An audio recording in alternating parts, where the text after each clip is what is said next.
오늘 우리에게 주시는 하나님의 말씀은 구약 신명기 26장 16절에서 19절 말씀까지입니다. 신앙으로 사는 사람들이라는 제목으로 말씀을 전하겠습니다. 앞뒤 좌우로 안녕하세요, 반갑습니다. 인사 나누시겠습니다.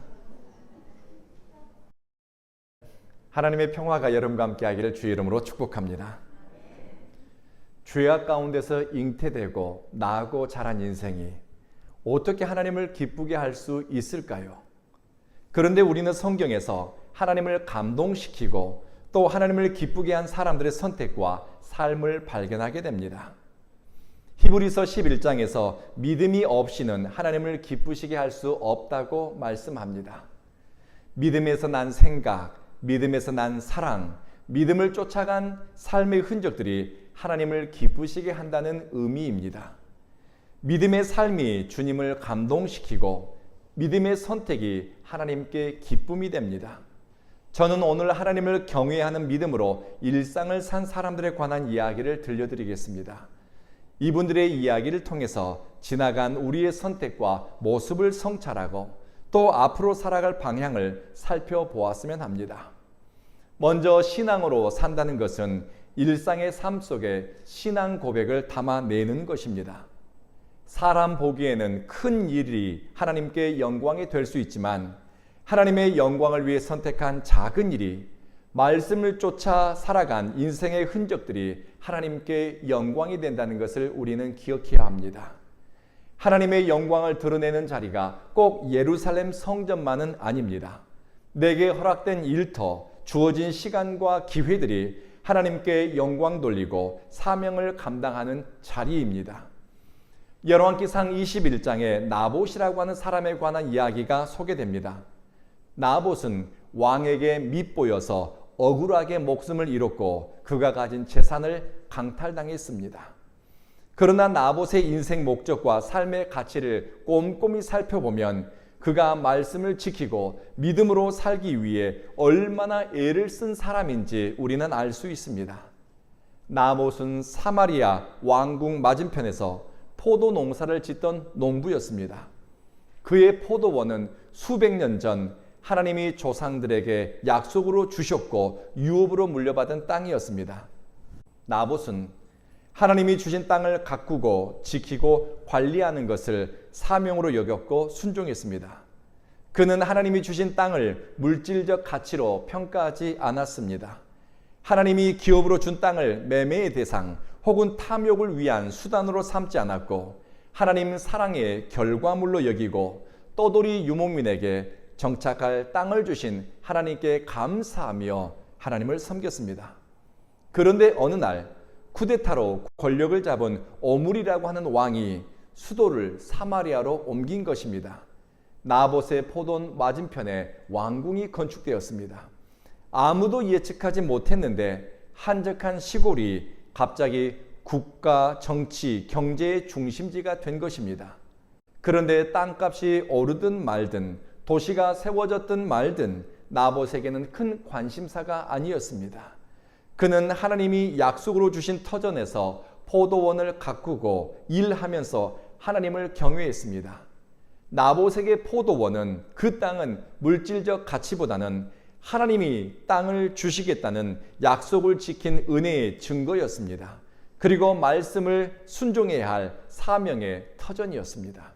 그런데 아합 왕이 나봇이 소유한 그 땅을 탐을 냈습니다. 네가 가진 그 땅이 마음에 든다. 그 땅을 내게 주어서 채소밭을 만들도록 해라. 내가 너에게 더 좋은 포도원을 주겠다. 원한다면 돈을 얼마든지 주겠다. 왕이 제안했습니다. 더 좋은 것을 주겠다. 네가 원하는 것을 주겠다. 제안했습니다. 그런데 나봇에게는 자기가 원하는 것, 또 다른 사람 보기에 더 좋은 것에 대한 욕심이 없었습니다. 하나님이 허락하신 것에 만족했고 자신의 신앙 고백이 미치는 자리에서 말씀을 지키고 순종하는 것에 뜻을 주었습니다. 하나님에게서 마음이 멀어진 사람은 세상이 주는 유익을 쫓아가고 더 좋은 것을 탐하고 탐욕이 선택하도록 만듭니다. 당시 북이스라엘에서 절대적인 가치는 물질이었습니다. 물질이 생기면 하나님도 버리고 양심도 버리고 지켜야 할 도덕도 윤리도 포기하는 그런 시대였습니다. 사람들은 하나님을 버리고 풍요의 신인 바알과 아세라를 믿으면서 돈과 풍요, 성공과 쾌락, 자기 만족을 인생의 목적으로 삼았습니다. 신앙의 목적으로 삼았습니다. 바알 종교는 물질이 최고의 가치였고 쾌락과 그리고 즐거움이 삶의 우선순위에 두도록 영향을 미쳤습니다. 나봇은 돈으로 믿음의 터전, 하나님의 약속의 터전을 사겠다는 왕의 제안을 거절했습니다. 임금님께 조상으로부터 물려받은 땅을 파는 것은 하나님께서 금하신 불경한 일입니다. 라고 대답했습니다. 나봇에게 더 좋은 가치는 하나님의 말씀을 따라 선택하고 순종하는 일이었습니다. 가나안을 정복할 때 이스라엘에게 주님은 말씀하셨습니다. 너희에게 주어진 땅은 매매나 거래의 대상이 아니다. 땅은 근본적으로 하나님께 속했기 때문에 매매보다는 자손에게 유업으로 상속하도록 했습니다. 그리고 그 땅에서 하나님을 기억하고 떠돌이 인생들에게 땅을 주시겠다는 약속을 지키신 신실한 하나님을 섬기도록 한 것입니다. 나봇에게 맡겨진 작은 포도원은 이익을 극대화시키는 수단이 아니라 하나님의 말씀을 지키는 사명의 자리였습니다. 하나님의 말씀을 따라 일상을 살고 하나님이 주신 은혜를 기억하는 일상의 예배의 자리가 그 땅, 그 자리였습니다. 사명은 크기에 있는 것이 아니라 순종의 깊이와 관련이 있습니다. 신앙으로 산다는 것은 일상에 맡겨진 일을 하나님에 대한 신앙 고백으로 해내는 것입니다. 내게 주어진 기회의 크기와 상관없이 그 자리에서 하나님의 말씀 따라가기 위해서 선택하는 것, 그것이 신앙으로 사는 사람의 첫 번째입니다. 그리고 두 번째로 신앙으로 산다는 것은 하나님의 말씀으로 삶의 모양을 만들어가는 것입니다. 신앙생활은 삶의 방식, 살아가는 방식과 관련이 있습니다. 내가 믿는 것이 생각을 만들고 믿음이 의식을 바꾸고 행동을 만들어가는 것이 신앙생활입니다. 말씀의 정신을 쫓아 뜻을 세우고 먹는 것과 사는 방식까지 남들게 다르게 선택한 집안에 관한 이야기가 성경에 기록되어 있습니다. 레갑의 후손 요나답이라고 하는 사람의 집안의 이야기입니다. 이 집안이 얼마나 특별한지 예레미야 35장에 소개됩니다.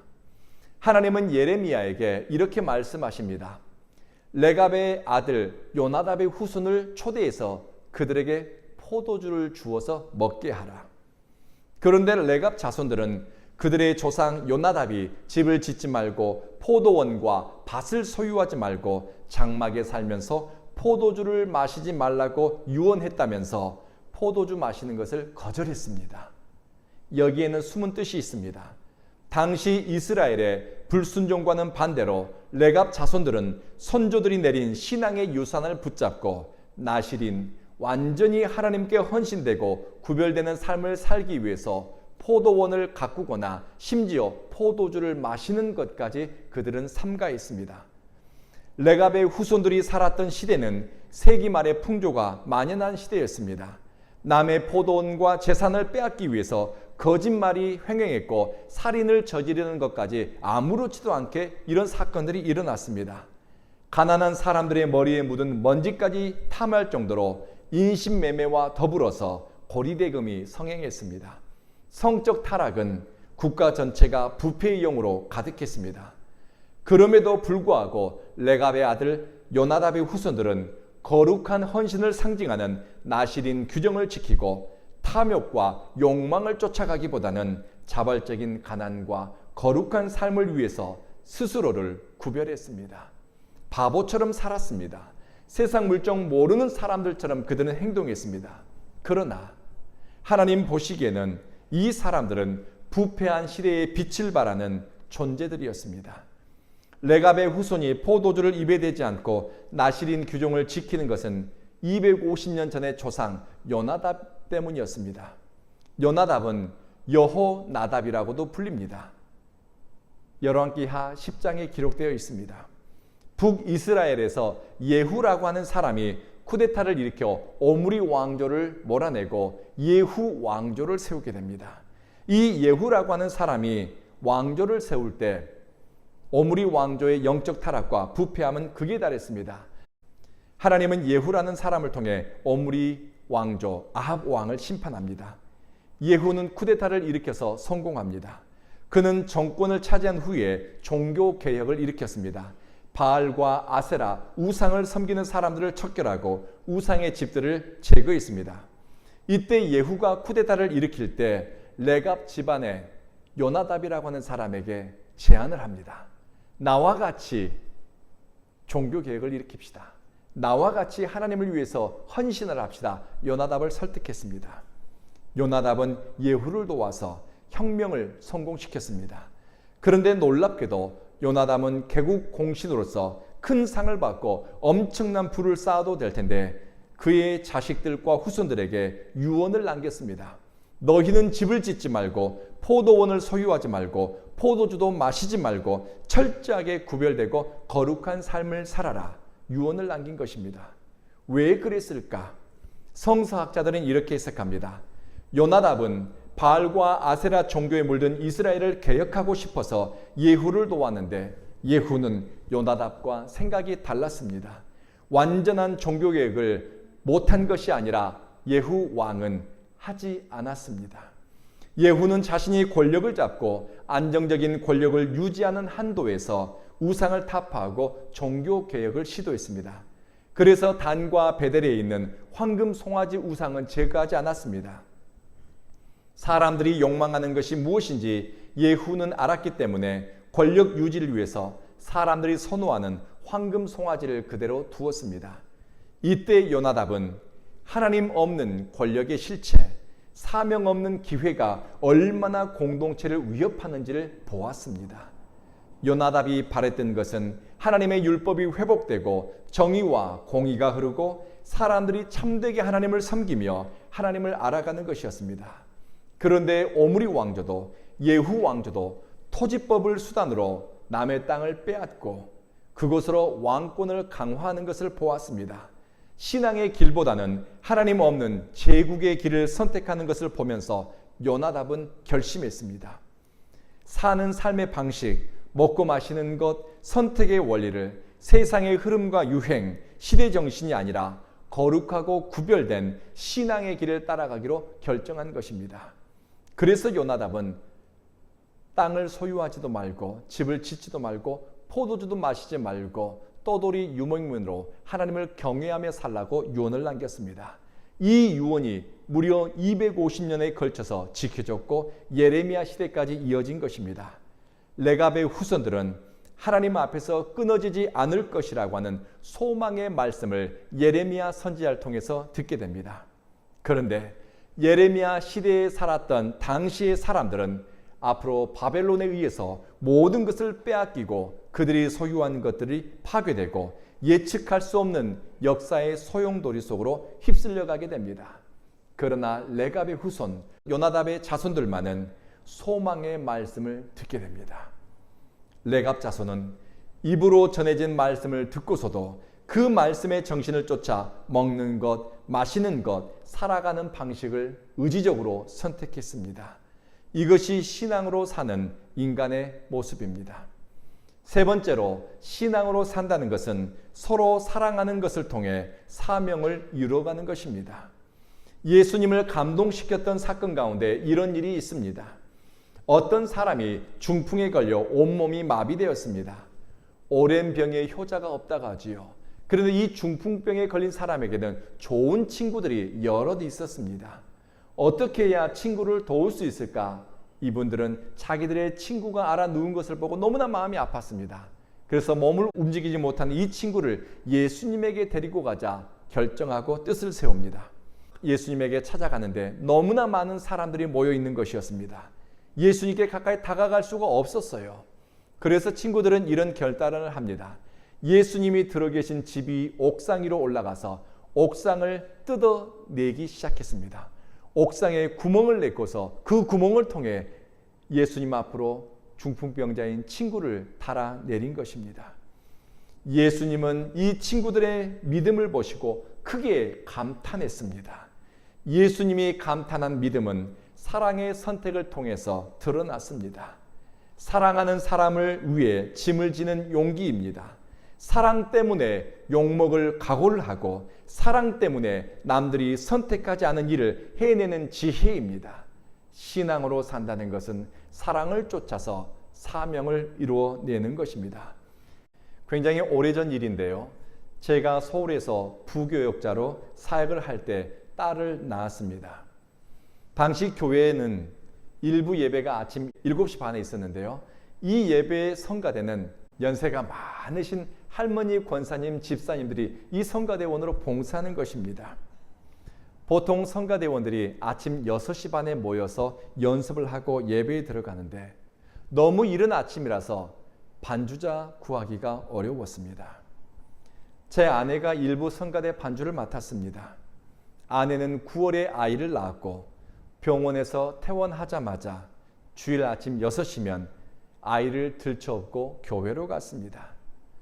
그런데 10월 달 11월은 괜찮았습니다. 그런데 아이가 100일이 지났을 때는 너무 추운 겨울이었습니다. 제 아내는 할머니 권사님들이 춥지 않도록 미리 가서 성가대실 난방을 하려고 교회를 일찍 6시에 교회로 갔습니다. 100일 된 아이를 바닥에 눕혀놓고 성가대 연습을 하는데 예배 시간에는 아기를 봐줄 사람이 없는 겁니다. 그때 이 집사님이라고 하는 분이 아이를 봐주겠다고 자원하는 겁니다.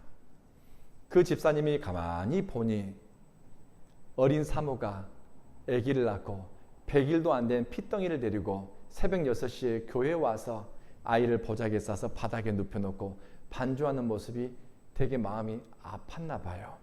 어린 사모의 마음, 엄마의 마음, 그것이 마음에 쓰여서 내가 어떻게 저 어린 사모를 위로할 수 있을까, 도와줄까. 그래서 이 집사님이 본인이 아이를 봐주겠다고 아침 6시에 교회를 찾아온 겁니다. 이 집사님에게는 어린 딸이 둘이 있었습니다. 엄마가 새벽에 어린 아이를 봐주겠다고 교회에 가니 유치원에 다니는 두 아이가 엄마, 나도 교회 가서 아기 봐줄 거야. 엄마 따라 새벽 6시에 교회를 오는 것입니다. 이 두 아이가 100일 된 제 딸아이를 봐주었고 그리고 제 아내는 반주를 할 수 있었습니다. 당시 이 집사님은 주님을 사랑하는 방식이 아무도 보이지 않는 곳에서 목사의 딸을 돌봄으로 제가 예배에 집중할 수 있도록 그리고 반주하는 제 아내가 사역을 잘 감당하도록 아이와 함께 머물러 주었습니다. 그런 어머니의 선택을 본 아이들은 어떤 영향을 받았을까요? 두 딸은 아름다운 여성으로 자랐고 신실한 신앙의 사람으로 자랐습니다. 정말 멋진 청년으로 그 두 딸은 자랐습니다. 하나님을 사랑하는 마음으로 젊은 사모의 초조한 마음, 안타까운 마음을 살피고 보듬어주고 사랑을 표현해주는 이 집사님을 통해서 신앙으로 산다는 것은 배려와 사랑, 처지를 살피는 것이라는 것을 저는 배웠습니다. 마지막으로 신앙으로 산다는 것은 하늘나라를 목적지로 한 순례자로 사는 것입니다.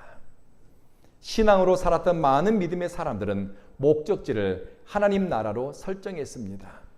하나님을 기쁘시게 하기 위해 믿음의 선택을 한 사람들은 이 땅을 최종 목적지가 아니라 경유지로 그들은 이해했습니다. 이 땅에서 빛나는 것과 잠깐의 영광에 그들은 마음을 빼앗기지 않았습니다. 베드로후서 3장에서 우리는 주님의 약속을 따라 정의가 깃들어 있는 새하늘과 새 땅을 기다리고 있습니다. 하나님 나라를 기다리는 마음으로 소망으로 베드로와 수많은 믿음의 성도들은 핍박을 견뎌내고 주님 나라를 소망한 것입니다. 신앙으로 사는 사람들은 이 땅을 경유지로 나그네로 살면서 하늘에 있는 본향을 바라보는 소망을 품었습니다. 저는 천국을 향해 가는 순례자로 이 세상을 살아간 한 사람을 알고 있습니다. 그분에 관한 이야기를 들려드리면서 말씀을 마치겠습니다. 이분이 살아온 삶의 흔적은 하나님과 함께한 흔적이고 삶의 방향이 하나님 나라를 향하고 있습니다. 인도에서 경찰청장을 지낸 상글리아나라고 하는 분입니다. 상글리아나 박사님은 1943년 인도와 미얀마 국경지대에서 태어났습니다. 그분은 인도에서 최하층민인 불가촉 천민보다도 더 못한 산지 부족 출신입니다. 그런데 하나님의 특은혜를 입어서 이분은 인도의 경찰청장직에 오르게 됩니다. 그리고 이분이 얼마나 대중적인 사랑을 받았는지 상글리아나 박사님에 관한 일대기는 영화로 3편이나 제작될 정도였습니다. 그리고 상글리아나 박사님은 청백리로도 알려져 있습니다. 부패한 인도 공직사회에서 이분의 삶 자체가 교과서였습니다.